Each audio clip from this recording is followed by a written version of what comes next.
Hi everyone, this is Adrian. And I'm Carrie. And for this episode, we are going to talk about the Versace Experience. So tell us about Versace. So Versace is a designer brand. They do clothes and some jewelry, sunglasses, accessories, and things like that. But they have several nice fragrances, and they started back in the 80s, from what I know, with their first fragrances. And the first one in 1984 is L'Homme, this one that we have in front of us. Okay, so So you tried this one. What were your thoughts on this one?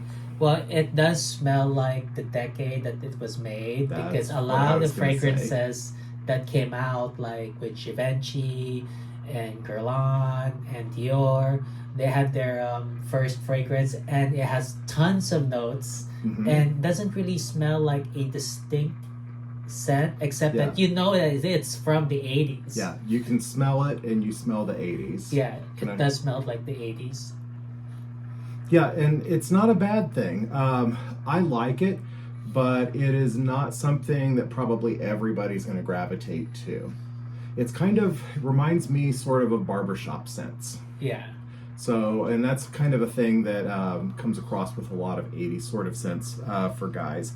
So this one came out in 1984, and it has top notes of lemon, basil, bergamot, petitgrain, middle notes carnation, cinnamon, patchouli, sandalwood, rose, cedar, jasmine, and base notes leather, oak moss, musk, vanilla, labdaman, amber, tonka bean. What would you say you smell the most in it? Nothing in one particular like scent. Not to me. They Kind of all a just blend. it's just a blend. And Yeah, I you, get mostly a blend. And what's funny is with several of these scents, I noticed that after I'd gotten them more or less just to kind of round out a collection with some of the Versaces and have some of them, I didn't gravitate to them a lot. But when I smelled you wearing them over the last couple weeks and stuff where you were trying them out, I liked them. I think the dry down is where they shine. This one, where it really shines. The opening, not so much. It does smell just kind of like a whole lot, but then when it starts to dry down, it has a nice sort of a vibe to it. Nothing in particular sticks out, but I do kind of smell like patchouli, sandalwood, and leather, oak moss, musk. Mhm. Okay. Okay, next one. All right. So this one, there's a little bit of a story behind it, not too long of a story though. This one is Versace Man Eau Fraiche, and it came out in 2006. The Eau Fraiche came after there being just a Versace Man. Mhm. And so they decided to go with the Eau Fraiche version of it. And to the best of my knowledge, the Eau Fraiche is pretty much the only one of the two that's still around. The other one, if you find it, it's tough to find it because I hadn't even seen it until I started researching on it a little bit. So this one in 2006 comes out. It has a fresh sort of a feel to it, especially for that era. Lemon, bergamot, starfruit, cardamom, rosewood, cedar, tarragon, sage, musk, woody notes, saffron, amber, and sycamore. This one, I definitely like it more on other people than I did when I first tried it. I've had the bottle for a couple years, and you see that it's barely used. I think when I put it on the first time, I thought that I couldn't smell it after a little bit and that it just faded away to nothing. But I noticed when you were wearing it that even, a couple hours or so later, I was still smelling a good scent trail. So It for definitely people, is a freshie. yeah, it is fresh. It is nice. I like the scent, and I think it's one of those that other people will notice it more than you will. Your nose gets kind of used to it, and you don't smell it and notice it being there as much. So definitely give this one a chance. If you have it and you put it back on the shelf because you think that it dies too quickly, it probably doesn't really. Other people, just ask them, some friends and stuff like that, if they can smell your cologne or something, because I noticed that it really does last a lot longer than I thought. Okay. So the next one, a lot of people will recognize this one. This one is Versace Pour Homme. It came out in 2008, and it's by one of my favorite perfumers, Alberto Morillas. Oh, okay. Okay. It also smells fresh. It is. It's probably a take. I don't know for sure what their creative direction was on it, but I think they tried to get some new blood into their lines and stuff, and went with some famous perfumers and stuff. They had him do this one, and it comes out with top notes of lemon, bergamot, neroli, rose, and then middle notes hyacinth, cedar, clary sage, geranium, and then base of tonka bean, musk, and amber. This is a really nice one. This is one of those that if you had to just grab something and go for, a week on vacation and stuff, and you only wanted to take one bottle with you, this could easily do it. It comes off really nice, has a fresh scent. It's sort of a blue scent without being kind of the like the textbook blues of like Sauvage and Bleu de Chanel. It has a nice scent to it without being overpowering. It's a little understated, and I think it's one that it flies under the radar. People don't give it the appreciation maybe that it deserves. And it's price-wise, man, you can't beat this one for how good it smells.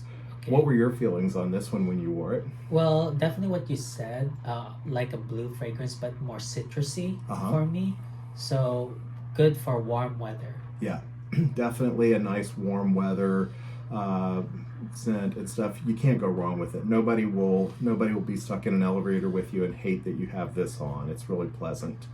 Okay. Now another one that it seems like Versace was struggling with a little bit. This is called the Dreamer. It doesn't even have anything written on the bottle. You just know what it is. Originally, the Dreamer was launched in 1996, and it had a whole lot of notes. It was an amber fougere fragrance, and it had top notes of lavender, sage, mandarin, tobacco, rose, carnation, geranium, tonka bean, fir, vetiver, and cedar. But in somewhere around the 2010, some people think it was 2010, some say 2012, they slyly started replacing the original one with a new version of it. Same bottle, same name, but people that sort of knew it and liked it started realizing that the bottle that they had bought of the new one was not really the same as the old one. The notes in it are fairly different. It's juniper, tarragon, artemisia, iris, lily, flax, tobacco blossom, and amber. And it does smell like iris and a bit nutty too. Yeah. Nuts and iris. Yeah, I guess that's probably the tarragon maybe. Actually, it would be the flax. Oh. Yeah. Interesting. So yeah, I compared the notes. I wrote them all down and looked to see what was the same between them. Nothing. So the only thing that vaguely goes towards sort of the same is tobacco in the original one and tobacco blossom in the second one. And the smell of tobacco leaf can be a lot of different things depending on if it's like a fresh tobacco leaf or a cured one or one that's kind of, soaked in like a liqueur or something. So this one really has nothing to do with the original one. At the farthest stretch, maybe you could say it has a little bit of like a floral touch to it that the original one had, but it's entirely different scent. I think they capitalized on that the bottle looked nice and that there were people that had bought it originally but sort of died off, because you buy a bottle, unless it's like you're one of these people that have like one or two bottles and you just use out of that. How often do you buy a new one? Once every couple years or so maybe. And so they figured these people might come back and buy the new version of it, and that they sort of tuned it up to what they thought the smell, the sense and sensibilities of the people in the 2000 teens were. So I like this one. I definitely liked it more when I smelled it on you than when I put it on me, because I felt like I couldn't smell it after a little while. It kind of lasts. Yeah, it does. It surprisingly lasts. On you, when you put it on, I noticed it last for hours. for me, I felt like I couldn't smell it after an hour or so. So I thought it was just weak and watered down or something. But it's actually pretty good. And the prices are usually pretty good on it. So this is another one that is sort of a sleeper, that it's underrated, and that it's a good one to, to have around and stuff as a, something to round out your wardrobe. Okay. So All right, so now we're going to get to everybody's favorite with Versace. Okay. Versace Eros. Eau de Parfum. Yeah, this is the Eau de Parfum one. There's actually three. There's an Eau de Toilette, which was the original, and that came out in 2012. There's the Eau de Parfum, this one that came out in 2020. And then there is a Parfum, which came out, I think, in 21, maybe. Anyway, this one is the Eau de Parfum, and the notes in this one and the original one have a lot in common. They're not exactly the same. They changed it up a little bit, but they both have ambroxan, apple, cedar, lemon, mint, and vanilla. It's actually listed as candy apple, and that smells like candy. Yeah, it does have a candied apple, like a sweet apple to it. Now, one of the things I love about this one is the mint. Oh. But you only smell, I think, maybe in the first 30, 40 minutes. Do you think it's still there? I don't really notice the mint. Okay. No, not after the dry down.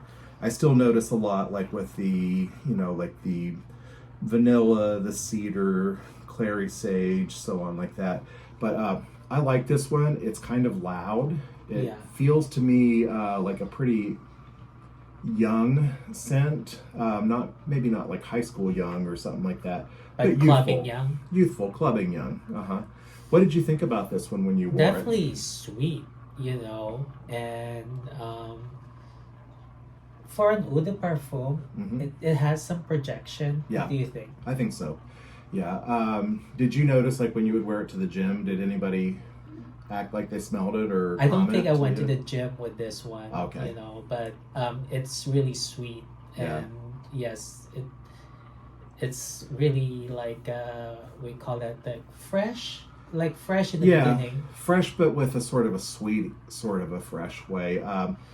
I think if I could tweak this one, what I would do is take some of the sweetness out of it and leave more of the freshness in it. Okay. The mint instead of the candied apple. Maybe apple, but not candy. Yeah, I don't know. But yet definitely kind of tone up on some of the fruitiness of it and tone down some of the sweet overtones to it. It just gets a little bit much for me when I smell a lot of that. I think it's the ambroxan. It makes it really push the scent out and stuff and be really noticeable. It's really good. Like I said, it's just I think it's one of those things that is sort of for like where you're competing for some attention in the room and lots of other people have stuff going on fragrance wise. Yes. Okay. All right. Now, another one. This is a flanker of the Eros. This is Eros Flame. Sadly, this one seems to have been discontinued. Oh, because it's good. It really is, but apparently it didn't sell. I guess people were so hooked on the Eros that they just didn't really give this one a chance or something. To me, it feels very different from the other Eroses, and I don't really know where they justified calling it Eros, when it has so little in common with the others. Basically, the notes that it has in common aren't really the main notes of the other Eroses. In common, it only really has like cedar, mandarin, rose, and vanilla.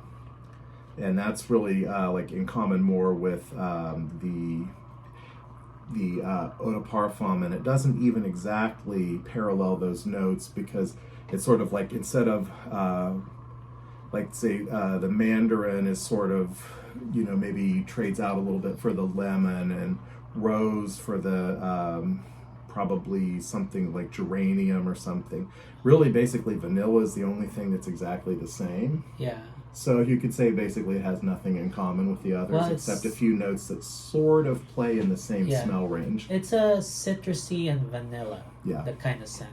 Now that being said, I love this one, and I wear this one more than I ever have the Eros original.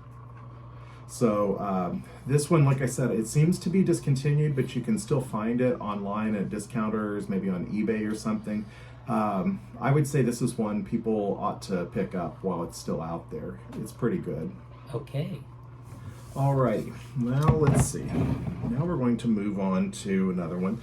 The bottles of several of the Versace's look very similar, and then the No colors. label. Yeah, no labels. The color is what tells it apart. Yes, it's a Versace Oud Noir. Right, pour homme. Oro. And I stress that because what's coming up next was actually released sort of in complement with this one, not like at the same time, but sort of in succession with this one. Yeah, wow. This Really one, nice ouds.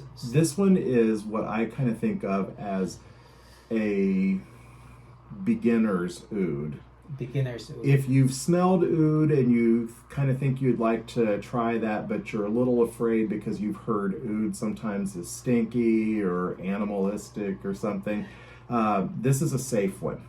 It's a nice, classy, maybe a little bit like powdery sort of an oud or something, but it also has a sort of a freshness to it that you don't always get with other oud fragrances. So this one came out in 2013, and it has notes of black pepper, bitter orange, neroli, saffron, cardamom, olibanum, oud, patchouli, and leather. It comes off to me really nice. This is one that I think if you want to be in a sort of formal, maybe, or at least, nice casual sort of a situation or something, and you don't want to have on a fragrance that's too much, this one's a safe one, and it's also kind of classy because of the oud notes. Yes. How did you feel about it? Because you like a lot of ouds. Yes, I love oud, and this one, oud and leather, really mix well. I think so too. All right, now we're going to go with the next one, which, like I said, came out the year after the Oud Noir pour homme. This is Oud Oriental pour Femme. And this is actually a more pleasant oud than Oud Noir, and Oud Noir is a little more animalistic. This one's more pleasant. Yeah, this one I think kind of has like what I would call like a powdery sort of soft flowery note to it, a rose-ish note to it. A lot of the Middle Eastern ouds are combined with rose, and I believe this one, this one has rose, saffron, and freesia for top notes, so it's very floral and a little on the spicy side with the saffron. And then middle notes, it has violet, heliotrope, patchouli, and base of oud, leather, sandalwood, and vanilla. So the one that gives it the powdery scent is the violet. Yeah, I'm pretty sure that, and it has just a nice soft feel. I definitely feel this one, it leans heavily feminine. I mean, they market it. Oh yeah. Men. Oh yeah. But do you think that guys could wear it and get away with it? Oh yeah, just the rose is I really like rose. Yeah. And so rose and oud, great combination. Yeah. I think that it bears a lot in common with other Middle East oud rose types of fragrances. It does it really nicely. It comes off powdery and not cloying. Yeah, because of the violet. You know, the so- violet, the rose, the oud. It's a really good combination. So it's a nice one. I don't think most guys are probably going to gravitate towards it, but if you like oud and rose types of things, and if you're into some Middle Eastern scents, I think that guys can wear this one. This one's a little on the harder to find list, but you can still catch it here and there, and it's pretty much in line with some of the other prices, like the Oud Noir. Okay. All right, another familiar looking bottle. This one may be one, aside from Eros, is probably their most well-known one and popular one, Dylan Blue.